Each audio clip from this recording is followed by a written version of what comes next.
Fala galera, tudo bem com vocês? Espero que vocês estejam bem, porque eu estou muito bem.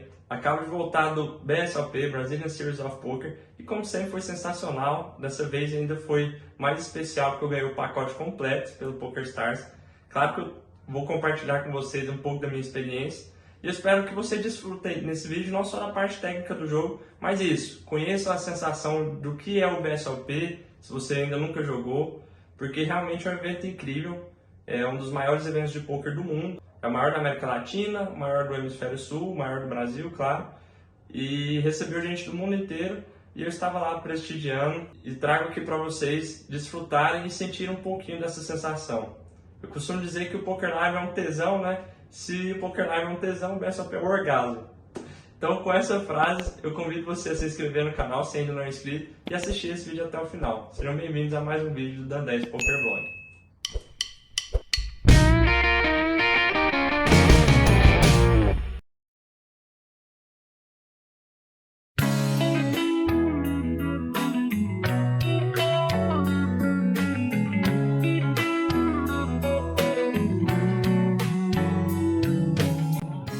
Pela primeira vez o canal aterriza numa cidade fora da região centro-oeste, essa cidade que tem meu coração, que é São Paulo. A terra da garoa, a selva de concreto, como queiram chamar. Fato é que São Paulo, além de ser uma das cidades mais populosas do mundo, ser a mais populosa do Brasil, é também uma das mais ricas, bonitas e cosmopolitas. Eu gosto de São Paulo porque sempre vai ter algo para fazer, é uma cidade que nunca dorme. Só para você ter uma ideia, nessa semana que eu estive lá, além do BSOP, estava rolando Lollapalooza, as semifinais do Campeonato Paulista de Futebol, entre outros, sem mencionar a diversidade gastronômica e cultural da cidade. O ponto negativo vai para o congestionamento caótico que às vezes a cidade tem, levando a gastar até 2 horas para deslocar de um ponto ao outro. Outro ponto negativo é o custo de vida. Costumo brincar que a gente tem que converter do real de São Paulo para o real do restante do país, porque lá é tudo bem mais caro. Mas vamos falar do evento? Eu ganhei o pacote completo que inclui o buy-in do Main Event e hospedagem durante todos os dias do BSOP para a etapa de Brasília. No entanto, essa etapa foi adiada e eu transferi esse meu direito para São Paulo. A etapa de São Paulo ocorreu no Sheraton, que é um lugar tradicional já dos BSOPs e é um complexo que tem acesso a shopping, com várias lojas de decoração, uma praça de alimentação bem boa e, é claro, um hotel, um salão de eventos gigante. Essas imagens são do lobby do hotel, que é bem bonito, bem agradável. Ali rola resenha, rola confraternização. E também tem belas mulheres, como eu disse num vídeo anterior da King Play, que meus amigos me zoaram. Eu também fiz um tour de apresentação do quarto para vocês terem uma noção melhor de como é lá. Primeiro eu errei aí 3 vezes o cartão para colocar. Ali tá uma bagunça que eu já tinha deixado com as minhas coisas. Mas vejam que é bem espaçoso, bem agradável. Aqui tem alguns águas cortesia, alguns chocolates que é tentador de comer. O banheiro é bem bonito, bem grande, espaçoso. E tem essa banheira. Cara, essa banheira, a água é muito quente, mas eu entrei nela quase todo dia. O box também é bem espaçoso, dá pra fazer várias coisas lá. Aqui nessa porta tem um baita guarda-roupa, que tem essa sala de conveniência, digamos assim, bem espaçoso. O meu era com 2 camas de solteiro. Essa TV que gira, assiste um jogo do Brasil lá também. E aqui estão os brindes, os mimos que eu ganhei do PokerStars. Camiseta manga longa super bonita, uma mochila sacola, álcool em gel. E o destaque foi para essa Alexa Echo Dot 3 personalizada do PokerStars. Além de toda essa mordomia, eu estou a alguns andares de distância do salão onde ocorre o evento, o que é bem bom porque isso permite que nos intervalos a gente passe no apartamento para dar uma descansada, trocar de roupa se necessário, enfim. O hotel estava sediando outros eventos, inclusive num dos primeiros dias rolou até uma festinha para convidados que teve participação de ninguém menos que o Alok. Eu fiquei morrendo de vontade. Antes da gente ir para o salão do evento, vamos ver a área de lazer? Aqui tem esse bar, esse deck, com a vista para a piscina, que é bem bonito também, que eu curti em um dia à noite, na madrugada aí, depois dos torneios, mas pro fim do vídeo eu posto para vocês verem. A entrada dos hóspedes era diferente, mas essa é a entrada principal dos jogadores do torneio, de cara um impacto, e lado direito já tem um salão onde ocorriam alguns eventos paralelos. Depois tem um corredor com a loja da Royal Brand para comprar um casaco, que lá é sempre bem frio. Um stand da H2 com transfer que leva os jogadores a cada 30 minutos para o clube. Uma lanchonete e uma sala de descontração ali da Copag. Esse é o salão do evento principal. Eu ainda tive a felicidade de desfrutar desse VIP Lounge do PokerStars exclusivo para os satelitados. Nele a gente tem massagem, essas poltroninhas para descanso, a Alexa tocando, água à vontade, alguns biscoitos, café e também sanduíche e docinhos. O primeiro torneio que eu joguei foi o One Day High Roller com buy-in de R$5.000, que é bem acima do que eu costumo jogar, então não façam isso em casa. R$500.000 garantidos em premiação, 30 minutos de blind e 30k de stack inicial. Esse torneio também teve a participação de algumas celebridades, entre eles o Thales Gomes e o Moisés, jogador que me deu muitas alegrias no Palmeiras. Eu já havia jogado um High Roller do CPH e achei o field bem fácil, mas também joguei um High Roller do BSOP Millions e foi o torneio mais difícil que eu joguei. Nesse estava mesclado, tinha grandes nomes como vocês podem ver, mas também tinha vários recreativos. Na minha mesa, por exemplo, estava o Fernando Viana e o Alex Bess, são jogadores regulares, e os demais jogadores eu não conhecia. Essas duas primeiras mãos eu trouxe nem tanto para falar delas em si, mas para contextualizar da mão que eu vou aprofundar no assunto. A primeira é esse Ice 9 que eu tribetei light do button após um jogador desconhecido até então abrir do meio da mesa. Ele me pagou pré-flop, eu fiz uma C-bet no flop, ele me pagou também, dei o segundo barril no turn e dessa vez funcionou. Depois de novo eu dei um novo tribet light, dessa vez com Ace 7 do button. O Ace 9 já é a borda do range de tribet light, pelo menos em teoria. Dessa vez eu exagerei um pouquinho, mas eu não vejo isso por mal, na verdade acho até bom, uma vez que o field não vai se defender da maneira correta, fletando e forbetando o quanto deveria. Eu tenho a blocker do As, e essa mão não é uma mão que joga muito bem pós-flop, mesmo estando em posição, principalmente com essa profundidade stack. Então eu tribetei, ele pensou um pouco e acabou foldando. E aí aconteceu a situação ideal. Depois de construir um stack saudável e uma imagem agressiva na mesa, o mesmo jogador abre do meio da mesa e finalmente achamos uma mão de valor. Recebo par de reis. Se eu já estava tribetando bastante sem tanto valor, com valor, óbvio que eu tenho que manter minha estratégia. Então eu vou para um tribet aqui de 4.000. A mesa roda em fold, a ação retorna para ele, que pensa um pouco e completa o meu raise, paga a aposta.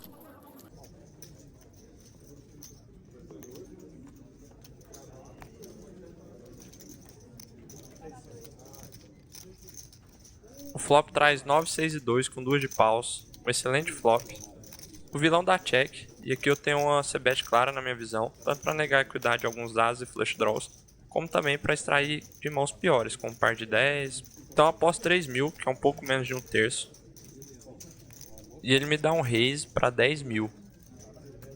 Considerando as mãos anteriores que eu mostrei para vocês, que eu tribetei ele já algumas vezes em sequência, eu acho que ele é capaz de fazer isso com algumas mãos mais light, especialmente aquelas que tem alguma defesa, tipo flush draws ou até mesmo as de paus.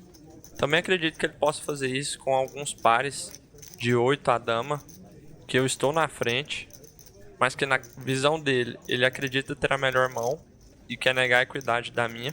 E também, claro, ele pode fazer isso com as trincas que eu estou perdendo, mas eu tenho que conferir essa primeira aposta. Nesse momento a SPR fica de aproximadamente 1.5, ou seja, meu stack é próximo de 1,5 que tem no pote. O turn é um 3 de paus que completa alguns flushes, mas eu tenho um rei de paus, que além de ser uma defesa para o river, me dando flush draw, também bloqueia alguns dos combos que ele teria flush, que seria rei dama de paus, rei valete de paus. No turn ele prepara para uma nova aposta, e ele realmente a faz, e o valor foi de 8.000. Eu confesso que esse valor de aposta me deixa um pouco confuso, porque ele pode fazer isso tanto com o flush já pronto, querendo extrair, como o flush draw em as, querendo estipular o preço ali e preparar caso ele acerte no river. Também pode ser um blocking bet com alguns overpairs e até mesmo com as trincas. Eu não quero foldar aqui e ver ele me mostrar um roubo ou um par pior que o meu, mas também não quero voltar ao in, já que provavelmente eu só tomaria call de mãos que estão me ganhando. E mesmo eu deixando o pote agora maior que o meu stack, eu resolvo dar mais um call e avaliar qual vai ser o river e como será jogado, até porque se eu acertar o as de paus eu vou ter a melhor mão possível.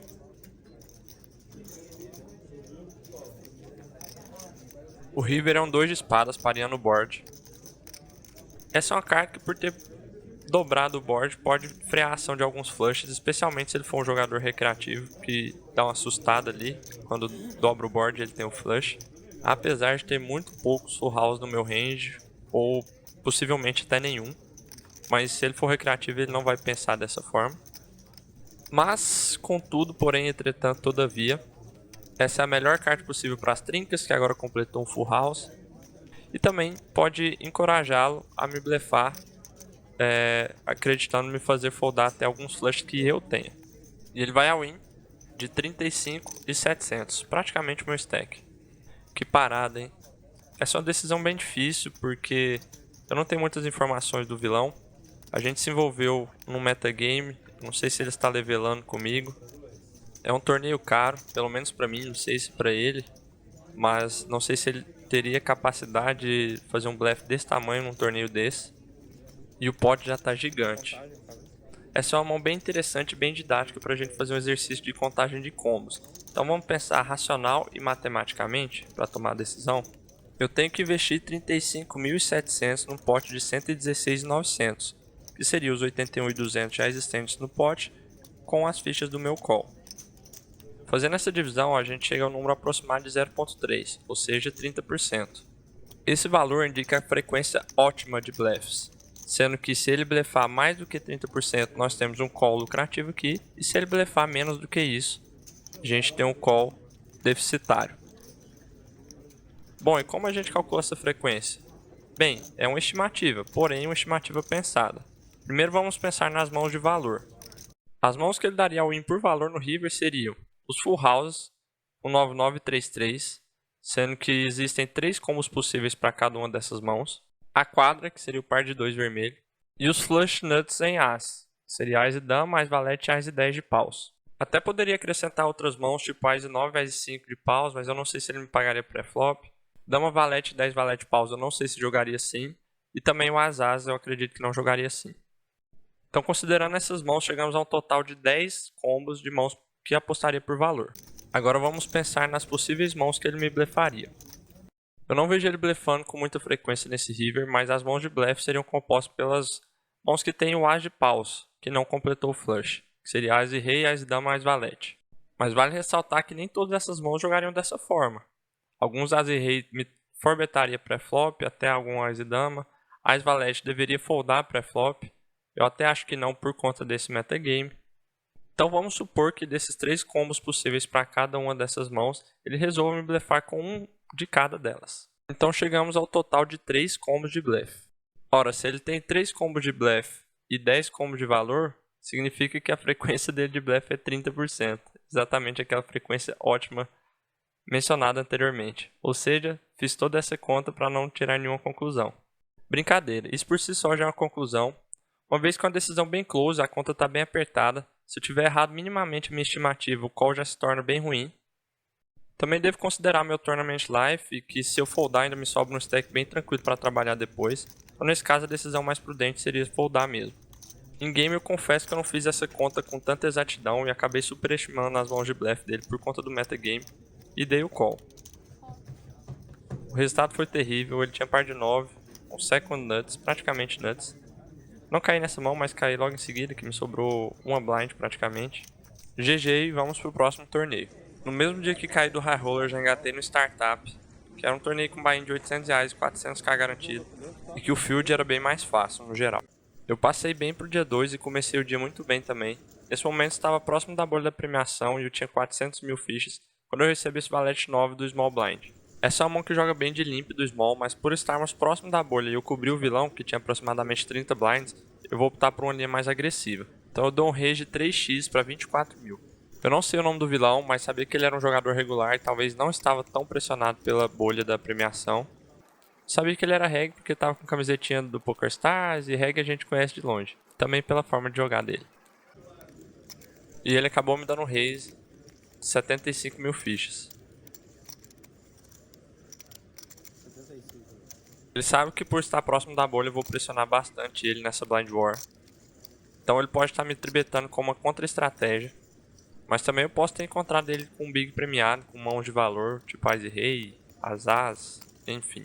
Sabendo que ele sabe das dinâmicas da mesa e pode me tribetar com um range um pouco mais amplo, eu até cogitei all-in pré-flop. Mas eu acho que seria muito arriscado ali 30 blinds nessa fase do torneio e como eu mencionei, ele pode ter realmente uma mão de valor. Eu tenho uma mão que até joga bem pós-flop. O tamanho de aposta que ele fez até me dá odds também. E do ponto de vista estratégico eu posso pressionar ele também jogando pós-flop. Então pensando nisso eu resolvo dar o call.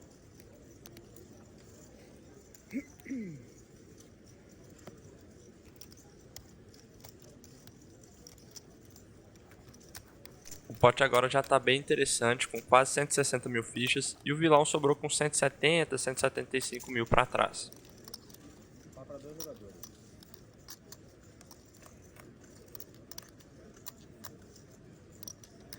O flop é 3, 4, 5 Rainbow. Não acertamos nada, exceto um backdoor flush draw, então eu dou check. Eu já estou disposto a largar a mão aqui, exceto se ele fizer uma aposta extremamente baixa. E esse flop não nos acertou, mas dificilmente também acertou o range do vilão, exceto se ele tem overpairs. Porque as mãos que formam grandes jogadas, como 2 pares, trinques e sequências, ele não me teria tribetado pré-flop. Ele dá check também e o turn é um 6 de copas. Bom, agora o único 7 ou o único 2 já tem uma sequência. E é improvável que ele tenha essas cartas na mão dele, já que ele me tribetou pré-flop.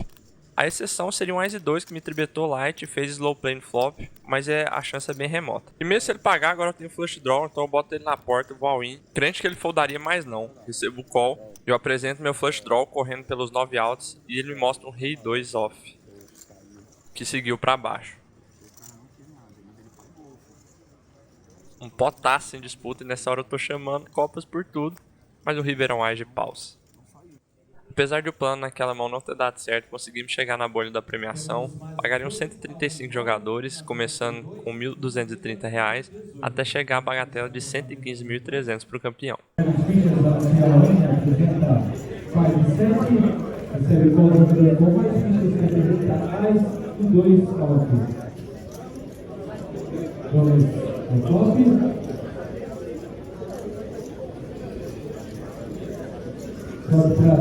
O Márcio Copas, o 8 de Copas e 2 de paus. Jogador com mais fichas passa à frente com 2 pares. Vamos ao turn. Penetragem 7 de ouro. Jogador com mais fichas 30. Vamos ao river. Penetragem 6 de paus com 37. O jogador com mais fichas joga 27. Não foi nessa mão que estourou a bolha, mas logo depois estourou, então já estava no dinheiro. Com aproximadamente 20 blinds, o jogador do meio da mesa faz um mini raise. E eu recebo essa belezura, par de as, American Airlines. Tudo que eu quero é extrair ao máximo, então eu não quero tribetar nem all-in para ele largar. Então eu resolvo só pagar, eu acho que eu estou na faixa de stack ideal para isso. Além de convidar outros jogadores para tentar roubar a mão, tribetar, e a gente conseguir stackear tudo. A situação é parecida e a ideia é a mesma daquele rei-rei que eu joguei na mesa final do 100k. Os demais jogadores foldaram e a gente jogou o pós-flop em heads up.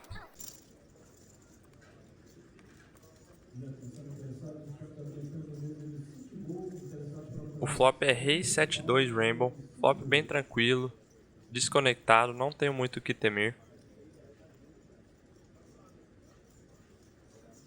O vilão faz a continuation bet de 22, que considerando a fase do torneio e esse flop que bateu é até alta.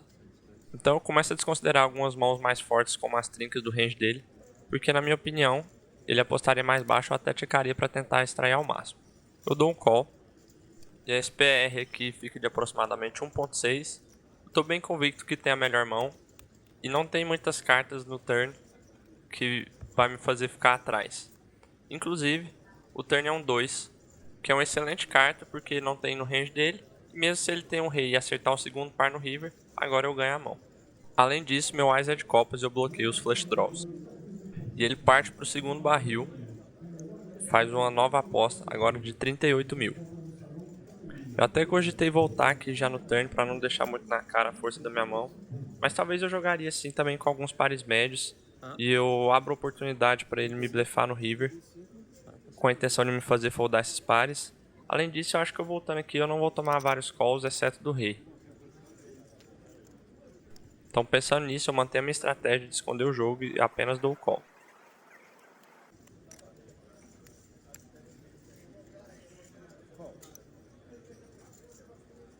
Quando eu dou esse call, eu já me envolvo com o pot e estou disposto a pagar a aposta dele de all-in no river, independente da carta que bater.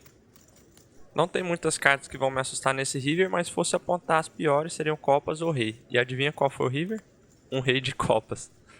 Depois dele pensar por um tempo considerável, ele vai all-in. Já eu não pensei muito. Dei o call.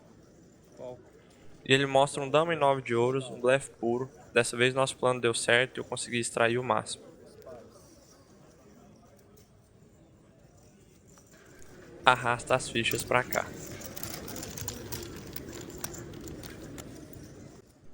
Uma outra mão interessante que rolou nesse torneio foi esse 8-8. Eu tava short, tinha menos de 15 blinds. E eu notei no telão que estava próximo de um pay jump. Ou seja, se caísse mais um jogador, aumentaria a faixa de premiação. Então o que eu fiz? Eu dei um fake all-in. Eu apostei 100 mil fichas, deixando um pouco mais de 50 mil pra trás. Pra não ir all-in direto. Porque com isso eu ganharia tempo. Caso eu fosse eliminado na mão, alguém encontrasse alguém com a mão muito forte. E com esse tempo adicional que eu ganhasse, eu poderia saltar de premiação, cair numa colocação um pouco mais avançada e ganhar um prêmio melhor que o outro. Então essa mão não recebi call, não teve jogabilidade pós-flop, mas fica a dica para vocês se atentarem até esses detalhes, que pode fazer você maximizar os seus ganhos, seus lucros aí nos torneios. Isso também é válido para o online, então usem todas as ferramentas que vocês têm a seu favor. Nessa mão eu estava comentando sobre a mão que eu joguei do Azaz contra aquele oponente, quando o jogador abre de posição inicial um mini raise e o jogador que era o short da mesa vai ao win do button. Meu vilão que estava conversando comigo folda e eu recebo as valete off do Big Blind. Peço contagem. Certamente se fosse só o all-in dele eu não tinha nem o que pensar aqui, já teria dado insta call. Mas eu ainda assim vou averiguar quanto que ele tem de ficha e também me dá certa preocupação por ter um jogador abrindo de posição inicial. Ainda assim, a valete é uma mão forte o suficiente. Não tem por que eu apenas pagar aqui. Se eu for entrar a mão tem que ser de all-in, né? Ou foldar. Mas não vejo sentido em foldar aqui. Minha mão é forte o suficiente contra o range dele. Acho que ele pode chovar um pouco mais light.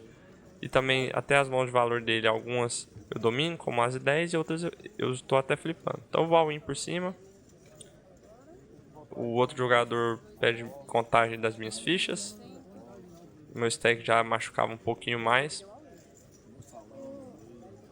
Ele dá uma pensada e acaba foldando. No showdown foi ótimo pra mim. O vilão apresentou Ás e 5. Eu tinha Ás valete. Mas nem tudo são flores. Ele já acerta o 5 no flop com 3 cartas de ouro. A minha sorte foi que no turn já bateu o ouro. Fiz o flush. Caramba, eu não vi que você tinha aberto, né, cara? Não é acreditável. E a última mão que eu joguei desse torneio, a ação chegou em gap pra mim do button. Eu tinha menos de 10 blinds e fui all-in. Nessa fase do torneio já estava mais apertado. A maioria dos jogadores estava com a média ali abaixo de 30, 20 blinds. No meu caso eu tinha menos de 10. E eu tinha duas chances de ganhar a mão. A primeira é caso eu recebesse o call e ganhasse, né? Mão de fato, acertando a mão de valor. E a outra é fazendo os jogadores foldarem, que já tinha cerca de 40% do meu stack no pot. Que já estava ótimo. Então eu ia chovar qualquer as, praticamente qualquer rei suited também. Pares, obviamente.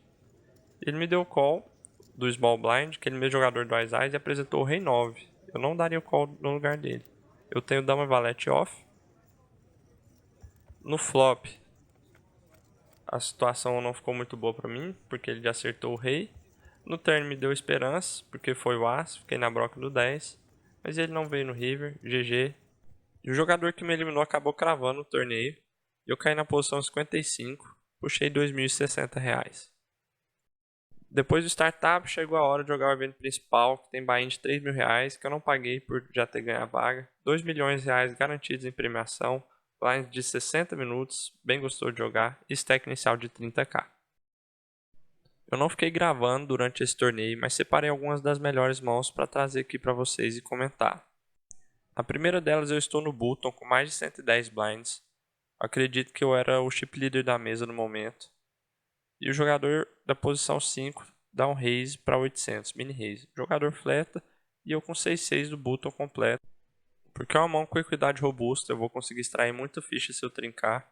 Se eu tribetar e receber uma 4bet, eu vou ficar numa situação chata. Então, prefiro pagar e jogar em posição.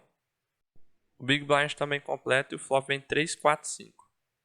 Um excelente flop me dando, além do overpair, 2 pontas para a sequência. Jogadores dão mesa e o jogador que fletou faz uma aposta baixa de 1000. Por ser contra 3 jogadores e esse tamanho de aposta, eu não acho que ele tem um par ou uma mão muito forte. A não ser que ele tenha um 6 e 7, mas eu bloqueio 2 6, né? Então é improvável que ele tenha. Me parece mais talvez um par de 7, um par de 2. Mas me parece uma blocking bet com as, que tem 2 overs e uma broca para sequência. Eu cogitei voltar aqui, mas ainda tinha 2 jogadores para falar. Preferi pagar mesmo para controlar o pot e manter o range de blefe dele. Os outros jogadores foldaram e o turn para nós em heads up foi um 4, dobrando o board. E ele novamente fez uma aposta baixa, agora de 1500. Eu continuo dando o mesmo range, continuo com o mesmo plano, continuo com a mesma ação, apenas paguei. O river foi um as, que não é uma carta muito boa, porque acertou além do as que estava me block betando a sequência caso ele tenha 2. E ele beta pela terceira street consecutiva, faz 3.200 no pote de 8.800. E agora eu acredito fielmente que eu estou atrás, porque ele não me parecia ser um jogador capaz de fazer um triple barrel bluff. E se fosse para fazer, eu acredito que ele faria com um tamanho de aposta mais alto. E por falar em tamanho de aposta, eu acredito que as mãos que formam full house teria apostado maior no flop, que seriam 2 pares ou trincas. Isso e o fato de minha mão bloquear as possibilidades de sequência dele para cima de 6 e 7 me fazem acreditar que ele não tem a mão muito forte. Além disso, eu posso representar ter uma dessas mãos dando um raise aqui no river. Acho que o raise faria ele foldar além do as, possivelmente até alguns 2. Então é o que eu faço. E ainda faço num tamanho não muito alto, de 8.500, me economizando caso ele tenha uma mão muito forte. E eu acho que é o suficiente para fazer ele foldar essas mãos que eu estou mirando. E de fato ele foldou o as. Essa outra mão foi no fim do dia 1, o jogador do TG dá um raise para 2.200 na blind 1000. Eu fleto um 10 valete de ouros do meio da mesa e o button também paga. Após o small foldar, o big faz um squeeze, não me lembro o valor exato, mas aproximadamente 7.000. O TG paga e agora eu tenho odds e uma mão também com equidade robusta, também pago, e o button paga. O flop é 7-8 dama com uma de ouros, me dando a broca do 9 e um backdoor flush draw. O big faz uma c-bet baixa de aproximadamente 1/3, o jogador do TG folda. E aquele ditado, né? Broca boa, broca cara. Brincadeira, não só por isso, mas pensando sim que se eu acertar a broca eu vou acertar uma mão muito forte e bem escondida. Eu também tenho o backdoor de ouros, então se abrir uma carta de ouros melhora as possibilidades. E também eu tinha um plano para a mão caso ele freasse a ação, demonstrasse alguma fraqueza nas streets futuras. Então eu dou o call e o button folda. O turn é um 2 de espadas e o vilão dá check. Com esse check eu já não acho mais que ele tenha os overpairs, que seria as Ais Rei Rei, nem mesmo as e dama, eu acho que ele frearia a ação aqui. Então a minha leitura é que ele tem um as e rei que se betou nesse flop, mesmo contra 3 jogadores, ou um par tipo de 10 ou valete, apesar de eu bloquear essas mãos. Então com o objetivo de fazer foldar essas mãos, já que agora eu só tenho praticamente 4 outs pro river, eu faço uma aposta de meio pote, parecendo já estar comitado com o pote, mas na verdade eu foldaria se ele me voltasse ao win. E aí ele começou a pensar demais, o que inicialmente me deixou preocupado, já que eu estava torcendo e esperando que ele desse insta-fold no turn. Mas depois dele usar alguns time banks, eu comecei a ficar confiante, pensando que eu poderia estar conseguindo fazer ele foldar uma mão bem forte, tipo um rei dama. E quando ele estava prestes a tomar a decisão, eu usei de uma artimanha psicológica e perguntei para ele se ele tinha as Ais. Essa é uma boa falhinha, mas eu acho que não influenciei diretamente na decisão dele, porque ele não demorou muito e já estava decidido a foldar. E ele deu showdown não do Ais, mas de um rei rei, que me surpreendeu porque eu não esperava nem que ele checasse nem que ele foldasse nesse turn. Mas bom pra mim que puxei esse ótimo pote. E depois de mais de 12 horas de jogo, já que nesse dia eu comecei jogando dia 2 do startup e emendei pro dia 1 do main event, eu estava bem cansado, então me restou fazer uma massagem para renovar as energias e encerrar bem o dia. Já no dia 2 as coisas não fluíram muito bem pra mim, mas pelo menos eu acabei chegando na parte da bolha apesar de estar short. Confiram comigo como foi. Jogador com mais fichas, apresenta dama em ouros e rei em ouros. Vamos ao branco. Ouro, da hora aí. O Daniel 9 de espadas. Agora saiu o valete. Valete, ouro. Jogador com menos fichas à frente. Vamos ao River. River é uma dama de espadas. Com trinca temos uma eliminação. Parabéns, senhores.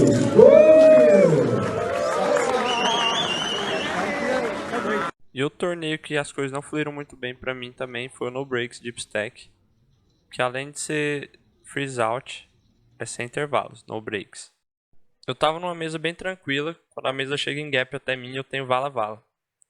O tiozinho do Small Blind jogava quase todas as mãos, então eu faço até a size um pouco maior por conta disso, abre 1100 na blind, tava 400. E como já esperado, ele dá o call. Vale ressaltar que na camiseta dele estava escrito Matador de Profissional e ele estava fazendo jus a esse apelido.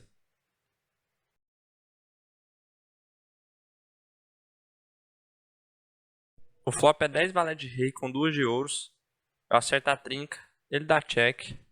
E apesar de eu ter uma mão bem forte, esse é um flop perigoso, então eu tenho que se betar, especialmente contra ele. Faço uma aposta de 1.800. Acho que eu poderia ter feito uma size um pouco maior contra esse vilão, porque ele não vai largar nenhum draw, nenhuma broca, 2 pares, qualquer par, combo com par e broca. Ele me deu call.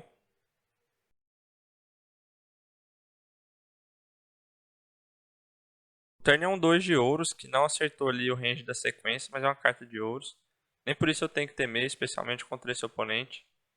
Então eu já estou querendo extrair mais, botar mais ficha no pote aqui, porque se ele agora tem um draw também em ouros, eu vou conseguir extrair. Então eu faço uma aposta um pouco mais alta, de 5.000. O dealer até anunciou errado ali, falando que eu tinha dado call, mas ele não tinha nenhuma aposta. Essa é um retorno para ele. Aqui eu acho que ele vai me voltar muita coisa. 2 pares, draws, pares com brocas, enfim, e é o que ele faz, ele me dá win. Eu dou insta call. Ele apresenta dama e 8 de ouros, que acertou um belíssimo flop com vários draws e acertou o draw no turn.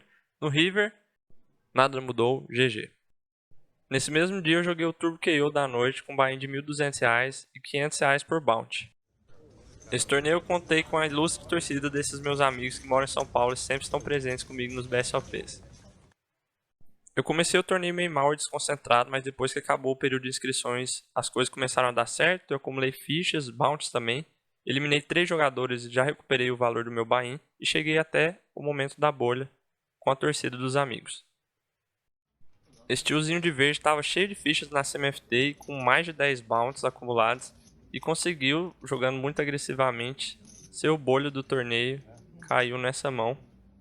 Depois de um hand for hand demorado, considerando que esse era um torneio turbo. A sorte foi no jogador da minha mesa que seria Big Blind na próxima mão e tinha aproximadamente 1 ou 2 blinds. Seus senhores, tivemos uma eliminação, ficamos com 17 jogadores, parabéns, estão todos no dinheiro. O vai chamar 2 minutos do relógio e seguir o jogo normal. Eu acabei caindo em 11º e além dos 1.500 em bounties, consegui a premiação regular de R$1.090. E o último torneio que eu joguei na série foi o Six Handed Turbo KO com 150k garantidos em premiação. A mão mais interessante que eu joguei nesse torneio ocorreu no último nível de blinds antes do período de inscrições se encerrarem.